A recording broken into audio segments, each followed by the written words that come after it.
பெரியவங்க வேண்டான்னு உதாசீனப்படுத்த முடியாது. பூ போட்டு பார்க்க வேண்டியது கடமை, இந்த குடும்பத்தோட வழக்கம். அப்படியே போயிட்டா நல்லதானே, மனசு நிறைவா எல்லாரும் சந்தோஷமா கல்யாணத்தை செய்யலாமே. நீங்க 2 பேர் கல்யாணம் பண்ணும்போது இந்த விஷயத்த சிவா உனக்கு சொல்லலையா? இந்த கல்யாணத்தை காவேரி கல்யாணத்தோட ஒப்பிடாதீங்க. நாங்க 2 பேரும் விருப்பப்பட்டு பண்ணிக்கிட்ட கல்யாணம் அது. ஆனா இது அப்படி இல்ல, இது மொத்த குடும்பமும் சம்பந்தப்பட்டது. அப்போ நீ இந்த விஷயத்துல சம்பந்தப்படாத. நீ கொஞ்சம் அமைதியா இரு, அதான் உனக்கு நல்லது. ஹலோ, அவ ஏன் பொண்டாட்டி, இந்த குடும்பத்தோட மருமக. ஜனனி பேசாம வேற யார் பேசுவா? அப்படி சொல்றா? உங்க தாத்தா பேரை உனக்கு வச்சுது சோட போலடா. நீங்க கோவப்படுறதுல அர்த்தமே இல்ல. காலம் காலமா கடைப்பிடிக்கிற வழக்கத்தை பண்ணாம கல்யாணம் பண்ணணும்னு சொன்னா எப்படி? ஜனனி, நீ கொஞ்சம் அமைதியா இருமா. சாமி கிட்ட பூ போட்டு கேட்டா நல்லதுன்னு எல்லாரும் சொல்றாங்க. அத மீறி கோயிலுக்கு போகாம கல்யாணம் பண்ணா மனசுல ஏதாவது ஒரு உறுத்தல் இருந்துகிட்டே இருக்கும்.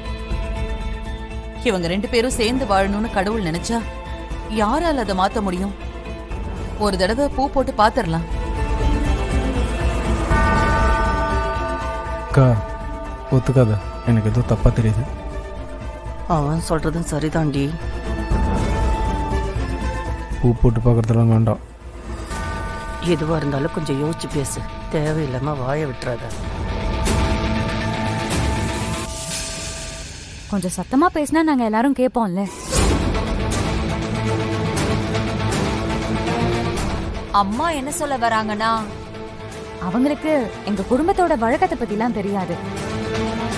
அவங்க என்ன வேணாலும் சொல்லட்டுமே. குலதெய்வ கோயில்ல பூ போட்டு பார்க்காம இந்த கல்யாணம் நடக்காது. அதுக்கு நீங்க சம்மதிக்கலனா இந்த சம்பந்தமும் வேண்டாம்.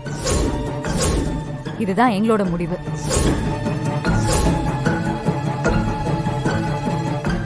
ஜனனி, மாமா பேசி முடிச்ச சம்மதத்தை வேணாம்னு சொல்றதுக்கு நீ யாரு?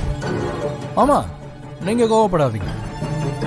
அப்பாவுக்கும் பூ போட்டு பார்த்து தானே கல்யாணம் ஆச்சு, உங்களுக்கும் அப்படித்தானே ஆச்சு. ஏன் நம்ம பாட்டிக்கும் பூ போட்டு தானே கல்யாணம் ஆச்சு. குலதெய்வ கோயில்ல பூ போட்டு பார்க்க தயாரா இருந்தா சம்மதத்தை பேசலாம், இல்லனா இதோட முடிஞ்சது. இதுக்கு மேல பேசுறதுக்கு எதுவுமே இல்லை.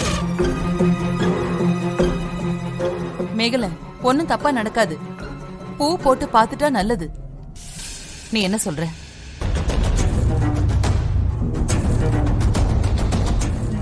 சரிக்கா, நீங்க எல்லாரும் ஆசைப்படுறதுனால அதையும் பாத்திரலாம்.